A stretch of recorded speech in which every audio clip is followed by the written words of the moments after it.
வணக்கம். இன்னைக்கு திண்ணையில நாம பார்க்க போறது ஒரு பொரியல் செய்முறை. இந்த பொரியல் செய்முறை நாம பலாக்கொட்டையும் அதோட உருளைக்கிழங்கும் சேர்த்து பண்ண போறோம். அதாவது பலாப்பழம் எவ்வளவு சுவையானதோ அதே மாதிரி பலாக்கொட்டைக்கும் ஒரு தனித்துவமான சுவை உண்டு. இது ரொம்ப நல்லா இருக்கும். இது சாதாரணமா உப்பு போட்டு வேக வச்சு சாப்பிடுவாங்க, இல்ல அதை பொரியலா கூட்டா பண்ணி சாப்பிடுவாங்க. இப்போ நம்ம இன்னைக்கு இந்த பலாக்கொட்டையை வச்சு ஒரு பொரியல் பண்ண போறோம். அது எப்படி பண்றதுன்னு பார்க்கலாம். முதல்ல ஒரு 1/4 கிலோ, அதாவது ஒரு 30-40 எண்ணிக்கை அளவுள்ள பலாக்கொட்டைகளை எடுத்துக்கிட்டு அதை நல்லா கழுவிட்டு அதை ஒரு குக்கர்ல ஒரு 2 விசில் உப்பு கொஞ்சம் 1 டம்ளர் தண்ணீர் சேர்த்து வேக வச்சுக்கோங்க. இப்போ இந்த பலாக்கொட்டையை வேக வச்சு எடுத்துக்கிட்டு அதை அது மேல் தோலை எடுத்துட்டு அதை 2 துண்டா 3 துண்டா வெட்டி முதல்ல தனியாக வச்சுக்கலாம். நாம இப்போ முதல்ல உருளைக்கிழங்கு பொரிச்சிட்டு அது கூட நாம் இந்த பலாக்கொட்டையை சேர்த்து கலந்துக்க போகிறோம். இப்போ முதல்ல ஒரு 3 டீஸ்பூன் அளவுக்கு எண்ணெய் எடுத்துக்கிட்டு அதில் ஒரு 1/2 டீஸ்பூன் அளவுக்கு உளுந்தம்பருப்பு போட்டிருக்கேன்னா அதோட கொஞ்சம் கடுகும் சேர்த்துக்குங்க. கடுகும் சேர்த்து அது கூட கொஞ்சம் பெருங்காய வாசனைக்கு சேர்த்து தாளிச்சுக்குங்க.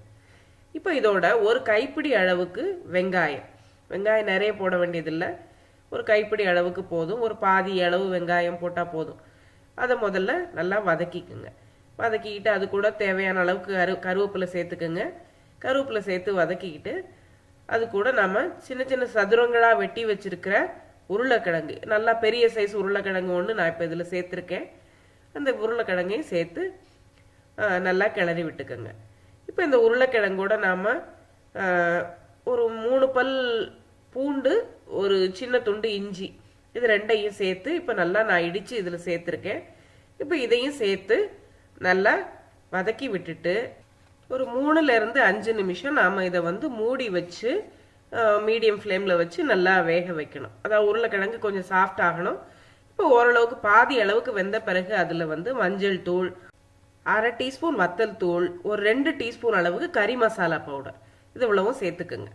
சேர்த்து நல்லா அதை பெரட்டி விட்டுட்டு மறுபடியும் நாம் இந்த உருளைக்கிழங்கை இப்போ மீதம் நல்லா சாஃப்டாக வேகிற அளவுக்கு நாம் கொஞ்சம் நேரம் மறுபடியும் மூடி வச்சு அப்பப்போ இடையில கிளறி விட்டு வேக வைக்கணும். இப்போ கொஞ்சம் ட்ரையாக இருந்துச்சுன்னா கூட ஒரு 2 டீஸ்பூன் எண்ணெய் நீங்கள் சேர்த்துக்கலாம். இப்போ நான் சேர்த்துருக்கேன். இப்போ அதையும் சேர்த்து நல்லா பெரட்டி விட்டுட்டு நீங்கள் மூடி வச்சு வேக வைக்கலாம். இப்போ வேக வச்சு உருளைக்கிழங்கு நமக்கு நல்லா வேகணும். உருளைக்கிழங்கு வெந்த பிறகு நாம் இதோட நறுக்கி வச்சிருக்கோம் இல்லையா, 2 துண்டா 3 துண்டா நறுக்கி வச்சிருக்கோம் அந்த பலாக்கொட்டையை வேக வச்சு, அந்த பலாக்கொட்டையை இது கூட சேர்க்க போறோம் நம்ம. இப்போ இந்த உருளைக்கிழங்கு நல்ல பதத்துக்கு வெந்துருச்சு. அதாவது ஏற்கனவே வெந்த பலாக்கொட்டையை நம்ம சேர்க்க போறோம் இதோட. இப்போ நல்லா வெந்த பிறகு அது கூட இப்போ பலாக்கொட்டையை சேர்த்தாச்சு. அது கூட நான் ஒரு பச்சை மிளகாயை சின்ன சின்ன துண்டா வெட்டி இதில் சேர்த்துருக்கேன். கொஞ்சம் கருவேப்பிலையும் சேர்த்துருக்கேன். அதாவது கடைசியில் இப்படி பச்சை மிளகாய் கருவேப்பிலை சேர்க்கும் போது கொஞ்சம் வாசனை நல்லா இருக்கும். அந்த பச்சை மிளகாயோட வாசனை அந்த பொரியலில் நல்லா தூக்கலாக தெரியும். இப்போ ரெண்டையும் சேர்த்து நல்லா கலந்து விட்டுக்கோங்க. இப்போ நாம் சேர்த்துருக்கிற மசாலா பலாக்கொட்டையிலையும் சேர்த்து நல்லா கலந்து ரோஸ்ட் ஆகிற அளவுக்கு நம்ம ஒரு 2-3 நிமிஷம் இதை நல்லா பெரட்டி விட்டு ரோஸ்ட் பண்ணணும். அதுக்கப்புறம் அடுப்பு ஆஃப் பண்ணிடலாம். இப்போ ரொம்ப டேஸ்டியாக இருக்கும் இந்த பலாக்கொட்டையும் உருளைக்கிழங்கும் சேர்த்து பண்ணுற பொரியல். இது சாம்பாரோட, தயிர் சாதத்தோட, ரசத்தோட சேர்த்து சாப்பிட்றதுக்கு ரொம்ப நல்லா இருக்கும். இதோட ருசி எல்லாருக்கும் பிடிக்கும். பலாக்கொட்டைக்கு ஒரு ஸ்பெஷல் டேஸ்ட் உண்டு. நான் ஏற்கனவே சொன்ன மாதிரி இதை நீங்கள் பலாக்கொட்டையை மட்டும் சேர்த்து கூட பண்ணலாம், உருளைக்கிழங்கு மட்டும் இதே மெத்தடில் தனியாக பண்ணலாம். இது மாதிரி செஞ்சால் ரொம்ப நல்லா இருக்கும். நீங்களும் செஞ்சு பாருங்கள். இந்த ரெசிபி உங்களுக்கு பிடிச்சிருக்குன்னு நினைக்கிறேன். இந்த ரெசிபி உங்களுக்கு பிடிச்சிருந்ததுன்னா லைக் பண்ணுங்கள், ஷேர் பண்ணுங்கள். இன்னொரு நல்ல ரெசிபியோட அடுத்து சந்திப்போம். நன்றி.